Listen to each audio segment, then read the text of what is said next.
pada malam ini juga Bapak Kapolri secara resmi sudah menghentikan kegiatan dari Satgasus Polri.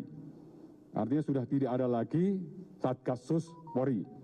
Ya, ini untuk menjawab berbagai macam pertanyaan rekan-rekan media. Ya, jadi sudah clear.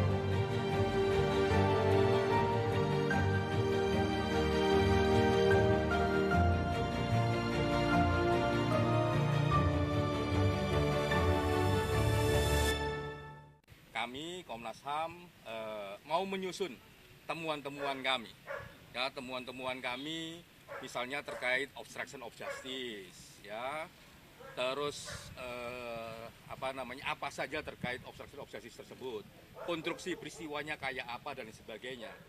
Oke, ada dua hal terkait Satgasus dan obstruction of justice. Saya mau yang terakhir dulu, obstruction of justice. Bang Ijul, obstruction of justice Anda sebut harus ada, itu yang membuat harus ada lembaga lain yang kemudian ikut dalam pro justisia, dalam proses penyelidikan-penyidikan. Ya. Ini mendesak, harus dibentuk? Amat sangat mendesak. Jadi dalam kasus Brigadir Yosua seperti ini, Mbak Christian. Ada kasus yang direkayasa oleh Irjen Verdi Sambo dan dia sudah mengakui rekayasa itu. Ada orang yang dibohongi, ada yang memeriksa juga dibohongi dan yang lain. Ini ada pidana sendiri yang namanya obstruction of justice. Tapi dari awal obstruction of justice ini harus transparan juga. Siapa yang merekayasa, siapa yang ngikut rekayasa dan melakukan rekayasa itu dan memenuhi ketentuan obstruction of justice. Ada 3. Pertama ada tindakan, pending of the judicial proceedings, emang untuk menunda. Yang kedua ada knowledge, kesadaran dan pengetahuan bahwa ini fiktif, palsu tapi dia laksanakan. Yang ketiga dia bertujuan untuk memang menunda, untuk merekayasa sehingga kabur. Nah semua yang tahu ini siapa? Apakah mereka yang merusak alat bukti, merusak TKP, membuat rekayasa cerita dalam BAP dan segala macam? Kenapa belum diumumkan sampai sekarang? Nah ini yang kami khawatirkan tadi. Khawatirannya karena? Kekhawatiran kami adalah jangan sampai ini jadi barang yang dikomodifikasi untuk kontestasi politik internal. Oke, kalau dalam politik nasional disebutnya biasanya kita mengenal ada black campaign. Ada black campaign, ada segala macamnya dan kita tahu bahwa sejarah mencatat ya, setiap ada tragedi di internal Polri. 2009 ada Susno Duaji, Kabareskrim. 2012 ada Joko Susilo, Kakor Lantas. Ini jadi ajang kontestasi internal. Jangan sampai, makanya tadi saya katakan, kenapa pro justisia dan obstruction of justice inline, paralel. Ketika pro justisia dibuka, termasuk tadi permintaan dari ibunda korban, motif, ini nggak jadi kuncian. Ketika obstruction of justice dibuka, ini nggak jadi kuncian politik apapun di internal. Dan ini tanggung jawab institusi. Tanggung jawab presiden untuk mengawasi. Sebagai bagian dari transparansi. Tanggung jawab DPR untuk meminta pertanggungjawaban pelaksanaan undang-undang oleh eksekutif, presiden dan Polri. Supaya tidak jadi kontestasi politik internal untuk menyingkirkan yang ini yang sesuai dengan cerita Bang STS tadi dari IPW gitu. Oke, soal Satgasus sekarang. Soal Satgasus saya mau ke Pak Bambang. Pak Bambang, ternyata Satgasus dibentuk 2017 ya. 2017 diinisiasi 2016 dan sekarang sudah dibubarkan. Ini jalan keluar karena banyak sekali spekulasi yang menyebut Satgasus ini diduga kuat digunakan untuk hal yang tidak sesuai dengan hukum atau melawan hukum. Anda melihatnya seperti apa? Saya lihat kalau secara langsung melawan hukum tidak ya. Hanya saja ini karena kewenangannya sangat besar, ini mempengaruhi banyak hal di kepolisian gitu loh. Apalagi ini adalah sebuah satuan yang non struktural. Padahal banyak satuan-satuan struktural lain yang sebenarnya lebih bisa diefektifkan dan diefisienkan gitu loh. Makanya kalau kemudian ini muncul Satgasus yang bisa bergerak, apalagi dipimpin oleh Kadipropam, bisa bergerak internal maupun eksternal, ini kewenangannya sangat besar sekali. Makanya malah menjadi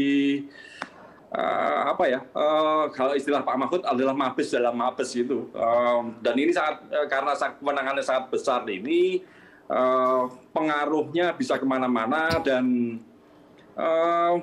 sangat dominan, bisa mengatur semuanya. Makanya pembubaran kemarin yang dilakukan oleh Kapolri sudah sangat tepat sekali, karena untuk memotong hal-hal yang sangat berpengaruh itu, apalagi ini terkait dengan kasus pembunuhan Brigadir Joshua ini gitu.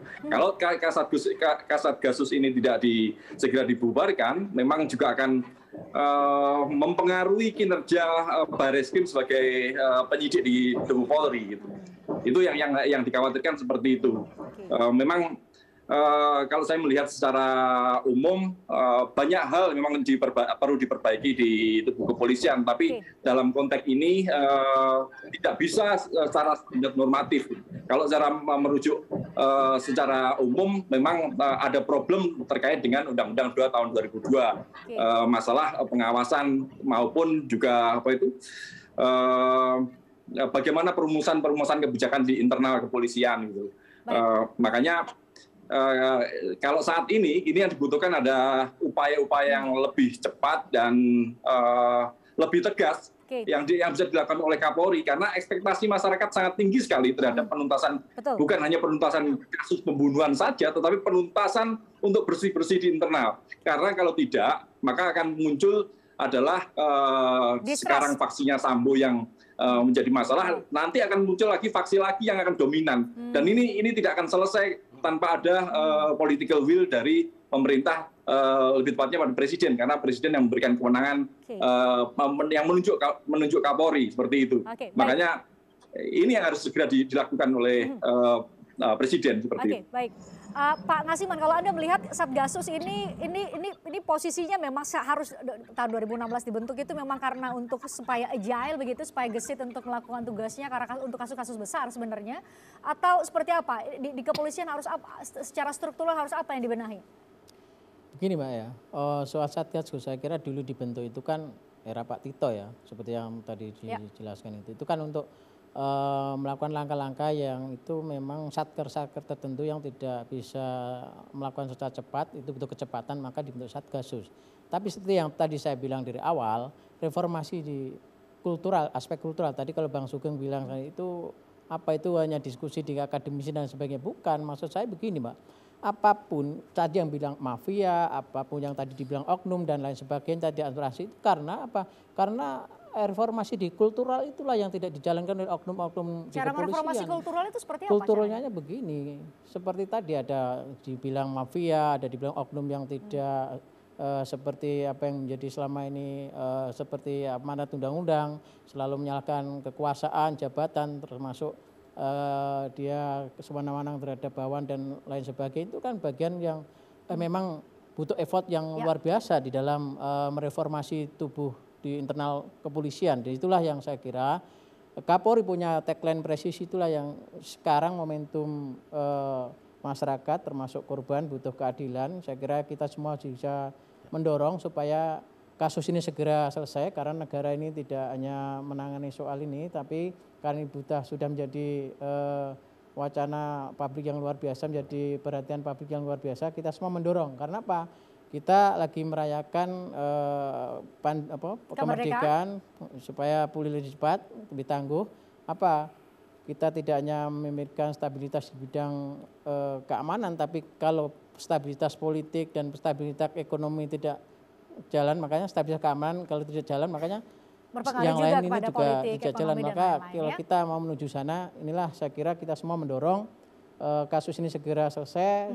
Kapolri yang sudah minta masyarakat publik juga mengawal, termasuk kita semua media juga untuk mengawal supaya ini terang benderang dan seperti harapan masyarakat dan keluarga terutama tadi ibunya itu ya memang oknum-oknum inilah yang memang harus menjadi PR Kapolri. Kita juga mendorong supaya bersih-bersih ini memang benar-benar dijalankan supaya tidak ada lagi sosok yang penegak etik di Kapolri sendiri melanggar kode etik yang menjijikkan, saya bilang gitulah Mbak. Karena divisi propam soal etik ya salah satunya dan justru melakukan pelanggaran bahkan pidana.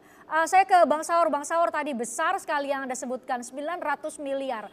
Ini ada buktinya Bang Saur, jangan-jangan hanya dugaan yang kemudian tidak bisa dibuktikan di KPK.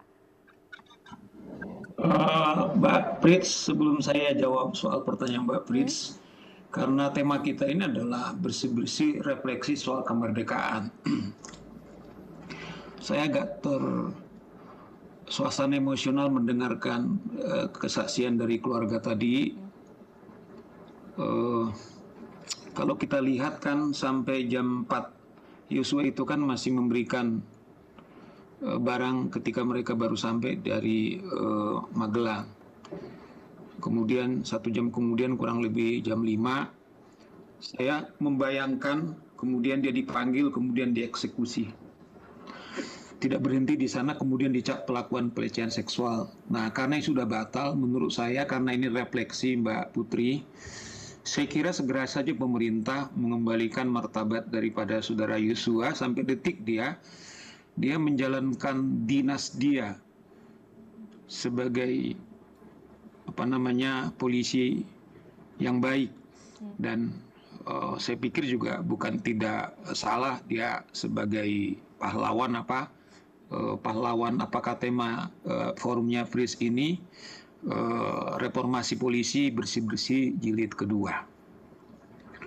Karena jangan lagi saya kira, saya baru nyambung pertanyaan Mbak Putri, bagaimana soal 900. Kalau kita lihat dulu kan desain mereka waktu membuat LP, bahkan mendesain semua kan cerita-cerita itu, yang esek-esek.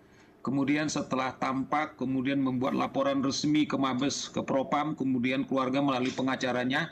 Di situ kita mengatakan adalah tidak ada tembak-menembak, tidak ada pelecehan seksual. Fakta adalah ada pembunuhan. Dan bisa kami buktikan dengan oleh karena itu saya kira ini bukan tidak serius soal 900 miliar ini. Nah, karena tema-tema kita bersih-bersih terbuka, kan tadi itu sudah ada petunjuk satu dengan yang lain. Sudah ada pemberian dugaan amplop ke LPSK, sudah ada janji uang, sudah ada konsolidasi para lembaga, kemudian pernah juga ditawarkan pengacaranya 50 miliar. Nah ini kan satu petunjuk yang lain tadi yang Ketua IPU mengatakan setelah proyek seksualitas itu gagal, sekarang kan mencoba uang. Maksud saya begini, kita sudah resmi membuat laporan ke KPK. Saya pikir kalau memang ada penggeledahan yang dilakukan oleh polisi, jangan lagi ditutup-tutupin, jangan lagi yang tadi ada seri kedua, yang tadi ada cerita di Magelang. Nah, logika itu kan kalau memang ada seperti itu di Magelang, ada lagi CCTV, kenapa ada rekayasa yang saya kira sudah cukup itu hentikan, tetapi dugaan uang yang beredar ini, itu sudah menjadi konsumsi umum. Nah, supaya jangan sampai ini liar karena tampak sudah memberikan resmi kepada yang paling berwenang, yaitu KPK, saya pikir perlu kerjasama dengan polisi. Ini kerjasama, jangan sampai kerja-kerja tim sus yang sudah baik mulai membuka, jangan lagi tergoda kembali kepada seri yang pertama dulu. Nah itu yang saya pikir seperti keluarga harapkan, tampak juga harapkan. Kami berharap jangan sampai ada orang menari, mencari keuntungan di atas derita, di atas kematian, di atas darahnya Yosua. Tetapi kita gunakan itu momentum, moment of truth, supaya betul-betul kita sungguh-sungguh. Terlebih kawan-kawan di tim sus, seperti juga keluarga apresiasi, tapi mari total.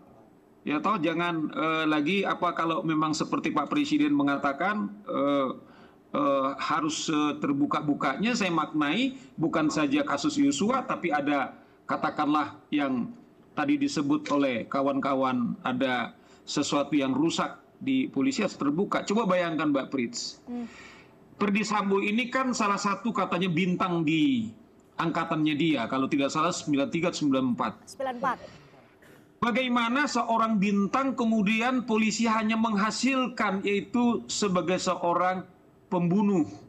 Tetapi ada orang yang menyelesaikan kerjanya kemudian malah dibunuh.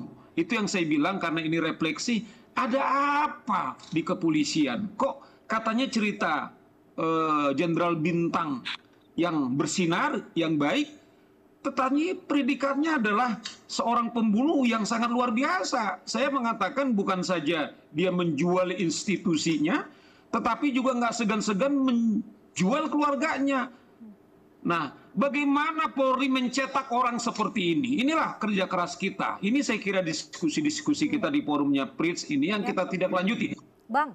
Cuman pertama laporan soal 900 atau uang yang beredar di pusaran itu, saya kira kita dorong penyidik supaya KPK saya kira juga jangan sampai minder kerjasama dengan polisi untuk menyelidiki itu, mendalami itu, sehingga kalau memang layak segera ke penyidikan ya segera, jangan ditutup-tutupi. Itu respon saya, Mbak Prits. Bang Saur, tadi menarik pertanyaan Anda justru yang ngasih pertanyaannya. Ada apa dengan Polri saat ini? Kalau menurut Anda, kalau yang saya tanya kepada Bang Saur jawabannya apa? Ya tadi saya kira karena sudah dijawab oleh pembicara yang sebelum-sebelumnya, saya pikirkan ini coba bayangkan itu saya bilang, kalau seorang sampai polisinya polisi, artinya kalau saya mengatakan kan adalah propam itu adalah penjaga etik, menjaga marwah, kemudian pencari tempat terakhir pencari keadilan. Tetapi disitulah peristiwa terbunuh itu. Bayangkan polisinya polisi, tetapi dialah pembunuhnya pembunuh. Berarti ada sesuatu yang sangat gagal total. Satu yang tadi bukan saja budayanya saya kira sudah harus kita rubah, tetapi ada sesuatu yang secara sistematik yang tadi Pak Sugeng mengatakan ada kelompok-kelompok, tapi malah menurut saya ada satu ini bukan rule by law atau bahkan rule of law, tapi rule by man. Siapa menjadi pemimpinnya? Ada 65 orang. Kemudian karena ini kemerdekaan, yang kemudian juga jadi jadi budak, kemudian jadi terjajah, tetapi tidak punya hati kepolisian. Sebab kalau ada punya hati kepolisian yang 65 orang ini, saya pikir kalau ada di etika perkapnya polisi, kalau ada kolega yang meninggal bukan dibiarin, bahkan ditutupin, harus dibantu. Tetapi bagaimana yang 65 orang ini menutup-nutupi? Berarti polisi gagal sebagai penegak hukum, tetapi dia adalah penghamba kepada atasannya. Itu yang saya bilang, karena ini refleksi kemerdekaan, ya polisi kita belum merdeka, jauh lebih terjajah, yaitu dijajah oleh kepentingan pimpinannya. Itu yang saya kira yang harus segera dibenahi, bahwa mereka itu fungsinya 3. 1, penegak hukum, menjaga keamanan dan ketertiban, dan yang ketiga yang tidak ada dicerminkan adalah pelayan masyarakat. Coba Mbak Prits, kalau kita ke polisi, kita ini yang menggaji mereka yang punya daulat, itu kita parkir itu jauh, kayak waktu kami buat LP tanggal 18 itu, sampai saya parkir di Blok M. Tetapi kawan-kawan polisi yang kita jaga itu, mereka dengan sombong leluasa itu mereka parkir nggak tanggung-tanggung, mobilnya juga mobil berseliweran yang mewah-mewah. Pertanyaannya, dari mana uang mereka bisa membeli uang mewah-mewah? Sangat telanjang. Sesuatu yang ada salah di polisi. Ini yang disebut apakah tadi itu oleh... pelayan masyarakat? Kalau pelayan masyarakat tadi, ya? Datang tuannya kami ini, kami lah yang perlu dilayani. Tetapi ini dalam 70 tahun, 77 tahun kita merdeka nggak ada. Tapi nggak malu memperterjemahkan mobilnya yang mewah. Artinya yang uang dirampok pun nggak malu lagi dipertunjukkan. Saya kira refleksi itu yang penting segera harus dibenahi. Mereka itu harus bangga. Saya anak polisi. Saya tahu bapak saya tidak cukup dari gajinya sebagai peltu terakhir dia pensiun. Ibu saya tahu dia buka lapo konsekuensinya dia sebagai polisi. Tetapi saya kira kami bangga biarpun orang tua saya hanya sebagai peltu. Tetapi sampai saat ini anaknya tidak ada kriminal. Biarpun kemudian ibu saya itu harus berjuang buka lapo karena tahu tidak cukup dari gaji suaminya. Baik. tetapi dia juga kombinasi cari bantuan atau membantu suaminya, gitu Mbak Prits. Baik, tadi karena bicara soal Bang Saur menilai polisi kita belum merdeka saat ini. Jadi mengingatkan pada ini guyonan dari Presiden keempat Republik Indonesia Gus Dur yang menyebut hanya ada 3 polisi baik menurutnya di Indonesia ini. Kita simak berikut ini.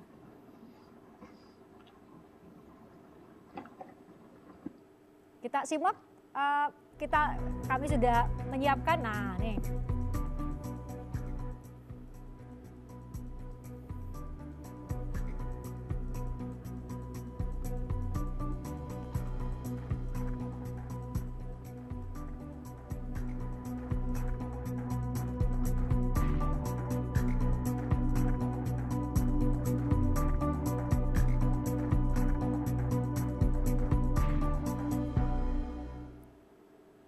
Oke, hanya ada 3 polisi baik, polisi tidur, patung polisi, dan polisi hugeng. Singkat saja, ini udah paruh terakhir di Forum Christian, tapi singkat saja. Kalau Gus Dur ketika itu mengatakan bahwa hanya ada 3 polisi baik, saat ini menurut Anda ada berapa? Jadi polisi baik masih banyak gitu. Tetapi satu, secara regulasi ini kebaikannya tidak cukup.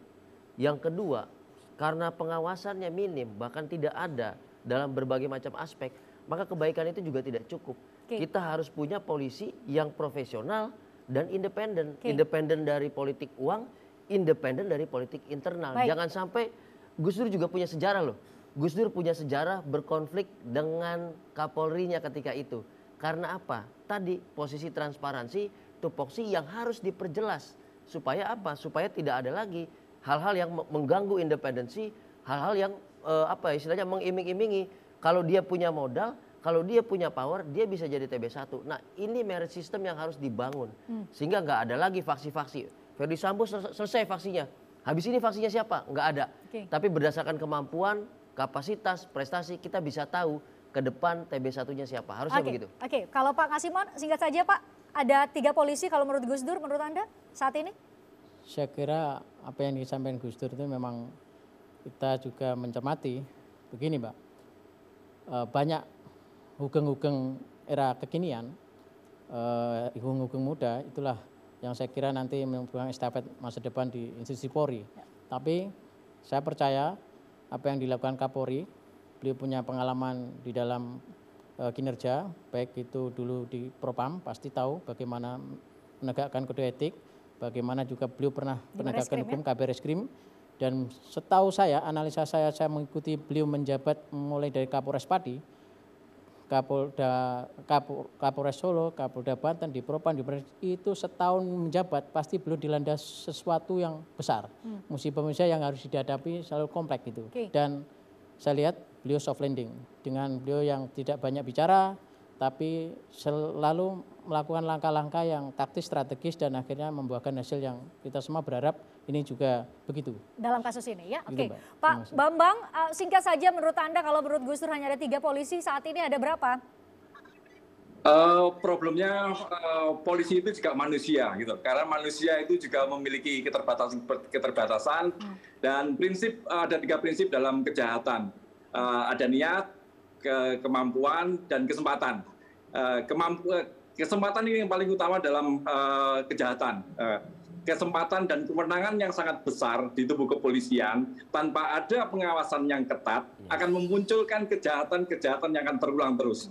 Ini yang harus menjadi catatan. Makanya bagaimana membersihkan kepolisian ini adalah bagaimana membangun sistem kepolisian yang transparan dan lebih jujur. Nah, ini tercipta dengan sistem yang lebih bagus, bukan dengan memberikan kepada personal, karena kasus yang kita lihat selama ini bukan persoalan personal, tapi adalah persoalan kelompok, dan ini sistemis. Ini yang harus diberi catatan untuk HUT kemerdekaan kita ini. Baik, Pak Sugeng, kalau Gus Dur bilang hanya ada 3 polisi yang baik, kalau menurut Anda saat ini? Saya tidak mau bicara juga berapa polisi yang baik, walaupun banyak ya. Saya mau bicara tentang model, model pengawasan ya. Jadi saya langsung petakan saja ya. Model pengawasan yang harus dibentuk adalah di dalam Komisi Kode Etik Kepolisian harus ditempatkan setidaknya 2 orang, 1 wakil masyarakat, 1 wakil akademisi pada setiap tingkat, ya. Karena subjek layanan polisi adalah masyarakat, maka ada wakil masyarakat dalam komisi kode etik kepolisian. Yang kedua, kalau ada lembaga wasidik juga harus ditempatkan, bukan hanya sekedar ahli pidana, tetapi juga dihadirkan ya di dalam wasidik atau dalam gelar perkara itu adalah pihak yang kemudian mewakili masyarakat, independen ya, bukan pihak-pihak yang sedang berperkara. Karena pada 2 wilayah ini, yaitu penyelidikan dan penyidikan, reserse, ini banyak problem, pengawasannya sangat sulit, ya. Kemudian itu bermuara kepada dugaan pelanggaran kode etik di KKEP. Jadi di 2 titik ini dululah ya yang paling praktis nih. Ya seperti itu dari saya. Oke, ya, itu kasih. Perubahan struktur, kita bicara banyak soal perubahan struktur, perubahan reformasi ya tepatnya istilahnya, reformasi kultural. Kita harapkan ada sapu yang bersih yang bisa membersihkan Polri. Tadi bagus sekali istilah dari Bang Saur bahwa Polri kita belum merdeka dari mafia, belum merdeka dari pembenahan kultural, struktural, dan kita harapkan bisa lebih baik lagi. Bang Saur terima kasih, Pak Bambang terima kasih, Pak Sugeng juga terima kasih, Bang Ijul terima kasih, Pak Ngasiman terima kasih sudah mengisi hari kemerdekaan dengan bicara spesifik soal Polri. Kita bicara hari ini untuk Polri yang lebih baik tentunya. Terima kasih juga buat Anda, selamat sekali lagi untuk kita semua di momen peringatan ke-77, hari ulang tahun ke-77 Republik Indonesia. Semoga kita semakin lebih baik dengan tagline pulih lebih cepat, bangkit lebih kuat. Semoga itu terwujud. Saya Christian Grich, sampai jumpa.